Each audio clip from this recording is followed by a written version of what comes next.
Welcome to today's episode of Money Talk with Skylar Fleming. We got a great episode in store and an interview coming up with Ryan DeMent. I've been on his podcast before, but now it's his turn to be on this podcast, and he has some great thoughts to share about today's episode. Is happiness more than money? We're going to cover some great questions. We're going to cover some things like what makes up happiness. Is it possible to have a ton of money and still be unhappy? How do you build a good financial foundation? How are some ways to prioritize happiness and money? What are some financial habits that are essential to finding happiness with money? And then the great old question, can money buy happiness? So make sure you stay tuned for today's entire episode. It's a really good one. But the money talking points for today's episode are, what steps can I take today to help build or shore up my financial foundation? And 2, what could I do to improve my happiness without money? With all that in mind, let's get right into today's episode.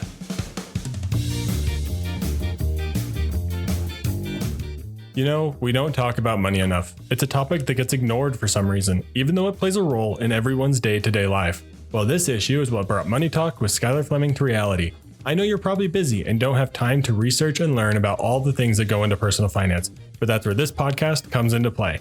I'm your host, Skylar Fleming, and I'm here to do the research and learn all the extra stuff about personal finance for you. The goal is to simply get us talking about money, so let's get talking.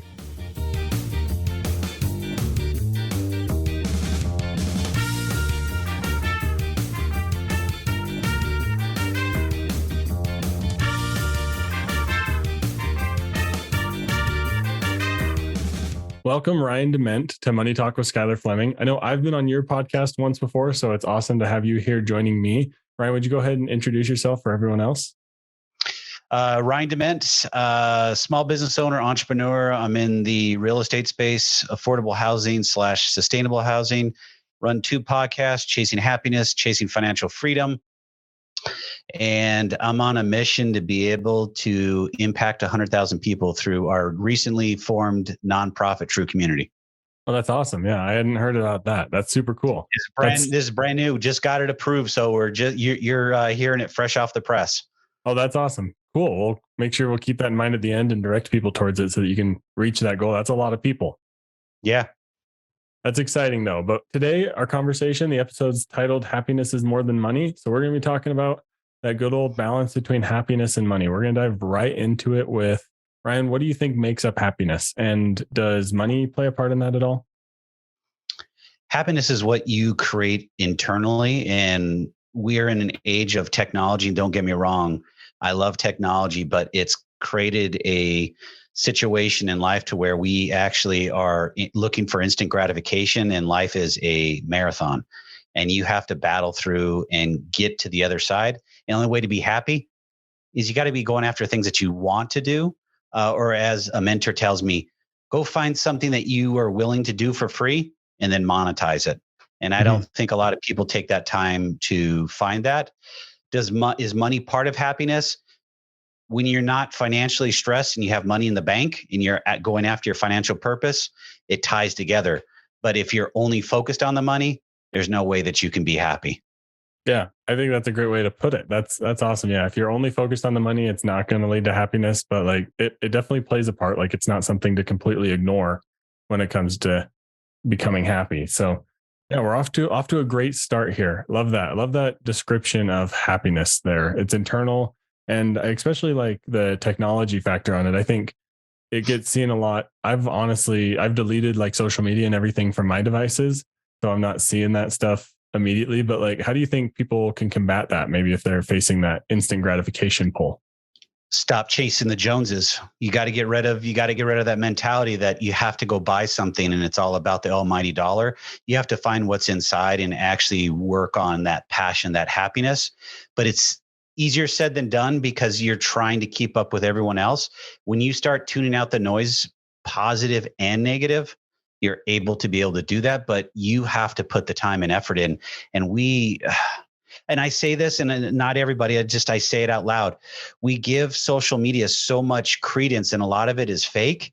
And you have to be able to tune it out and find your happiness and go after it. And I think a good person that talks about that all the time is Gary Vee. Tune out the noise, stop worrying about everybody else and worry about yourself. Yeah, you just got to find what you want to do, honestly. And like you said, tune it out, delete it, positive and negative, because the positive is just going to make you want to do whatever they're doing, the negative's just going to make you feel bad. So like identify what you want and go after that.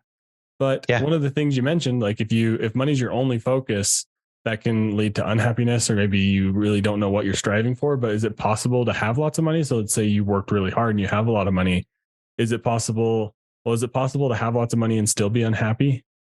Oh, yeah, of course. I mean, I saw a study several months back that talked about attorneys, doctors, and I want to say CPAs. There was a third group of people that were the most unhappiest that had the most wealth. And because they're chasing the money, they're working a million hours a week, and they have, and when I say balance, um, Grant Cardone's book, 10X, I love that book. I've probably read it 5 or 6 times. He talks about always being present in whatever you're doing, whether it be family, work, helping others, whatever the case is.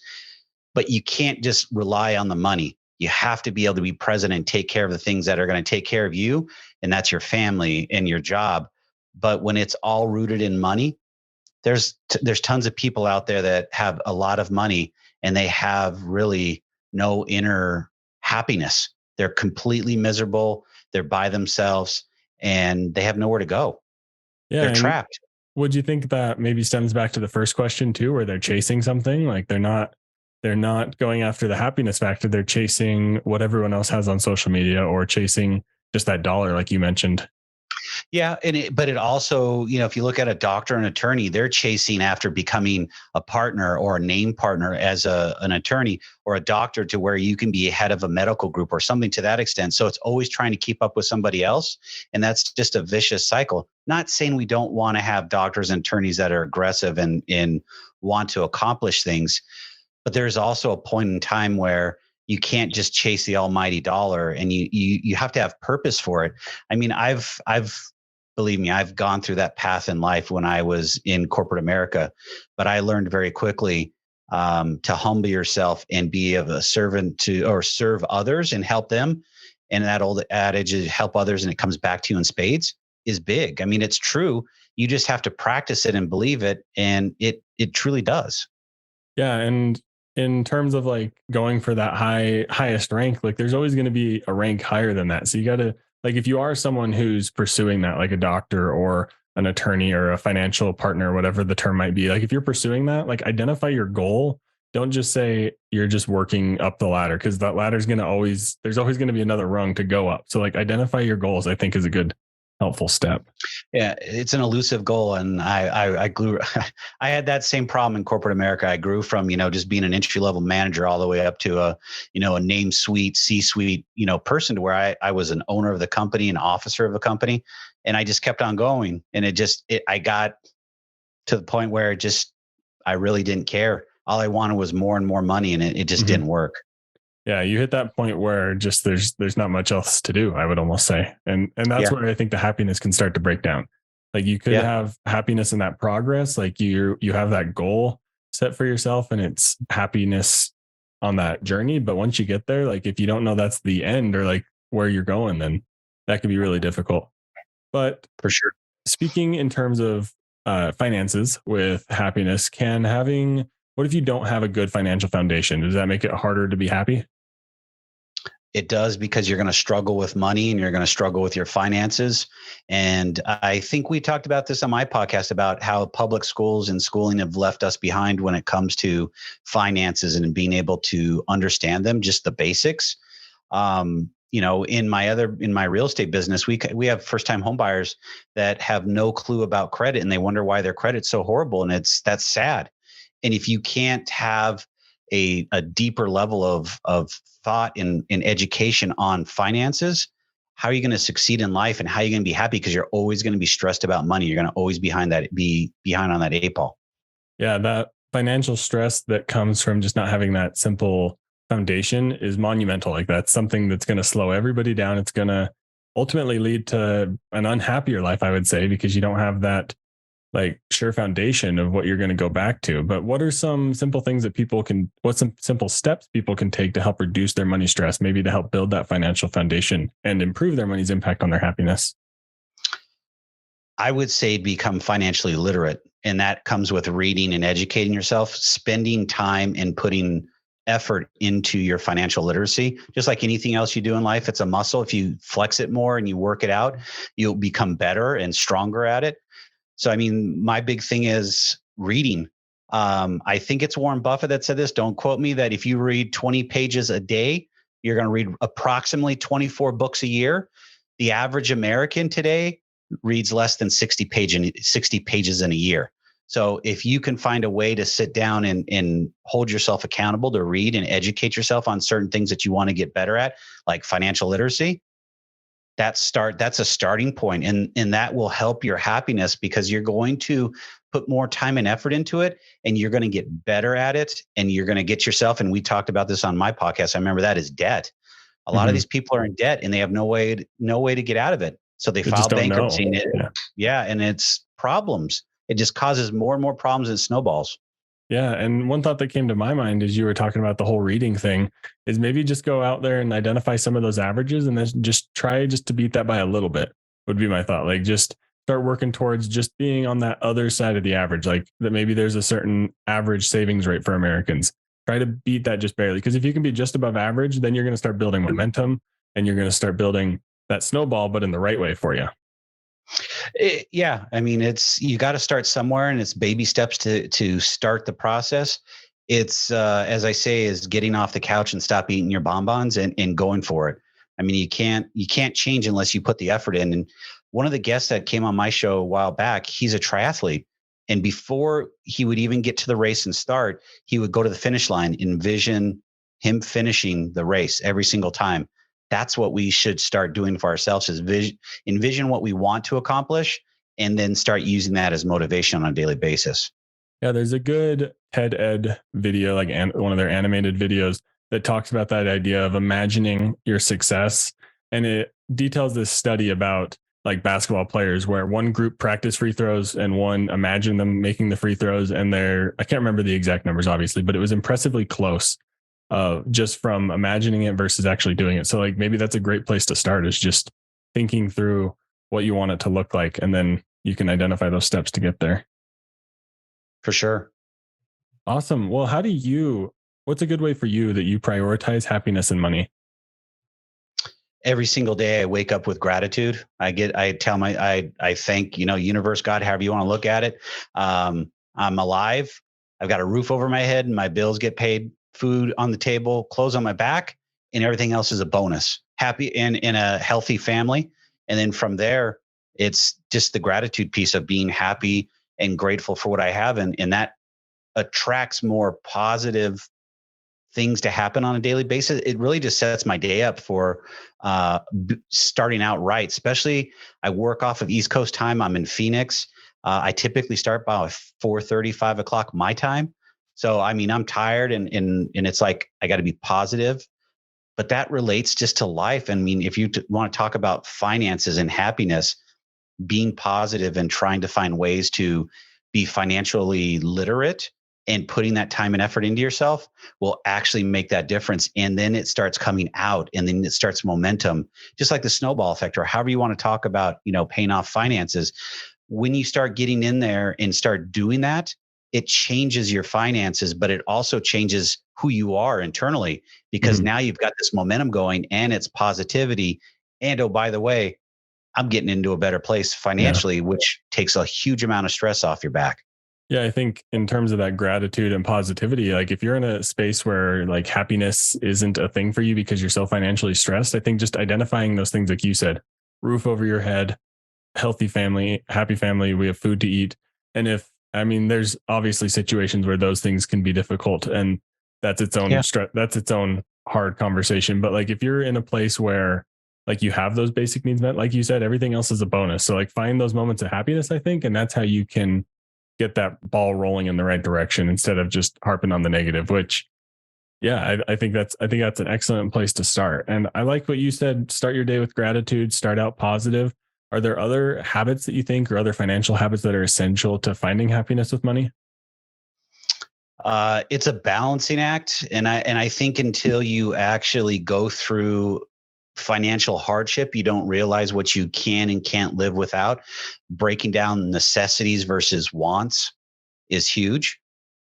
a lot of us think that we have to have a brand new car that's got a $500 a month car payment.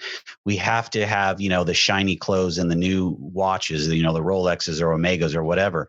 Those are all bonuses in my mind. Those are all things that if I can afford them, pay cash for them, I would.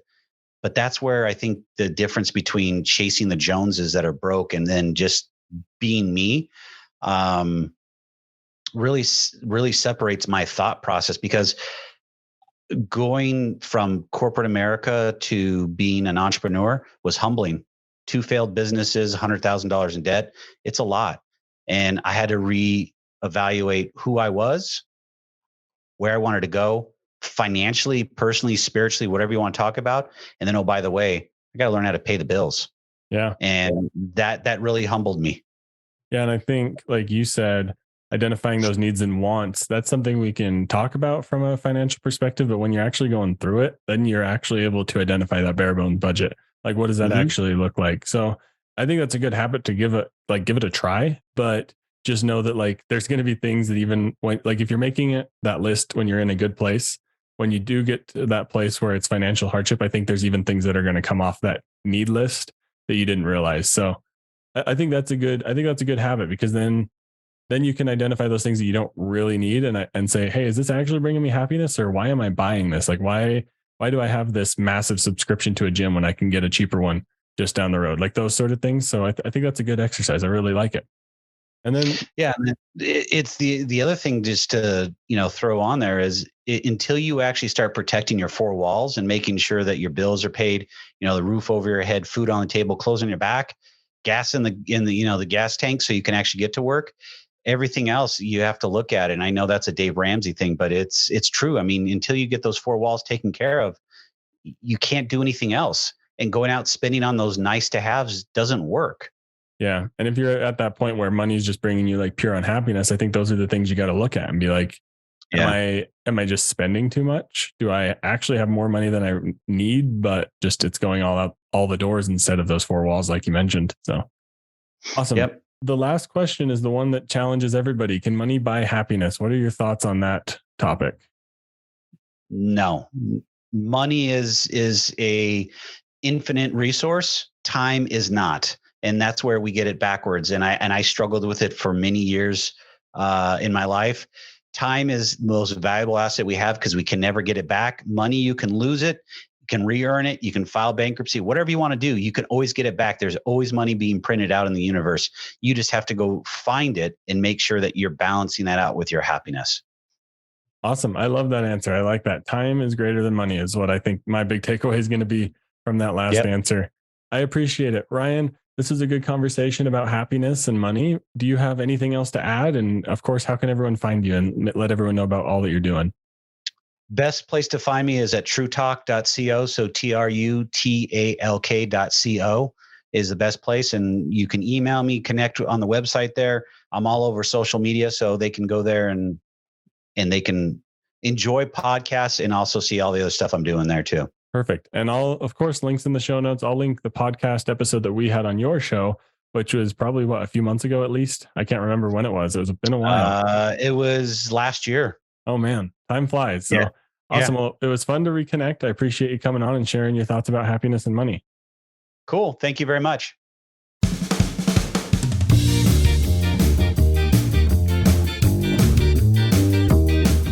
I hope you enjoyed today's episode. I thought it was great. One of my key takeaways was the whole thing about being a little bit better than average. Go identify those things that you want to do better at, go find those averages, and then do a little bit better than that. And then start to build that momentum and progress towards your goals. And if you want to connect with Ryan, of course, all his information is in the show notes. Thank you so much for listening to today's episode. If it helped you, share it with a friend, and of course, go and have a money talk. This podcast is growing a ton, and it just keeps growing, so please make sure to connect with me on social media, or, of course, share the podcast. We're growing towards 2,000 listens, which is great, and we're getting there faster and faster, so I appreciate each one of you for listening. Thank you for listening to Money Talk with Skylar Fleming. I'm your host, Skylar Fleming. Have a great week. Thank you for listening to Money Talk. The Money Talk show is provided for informational and entertainment purposes and should not be used for personal or specific financial advice. Every situation is unique and different. Please make sure to do your own research for your personal financial situation.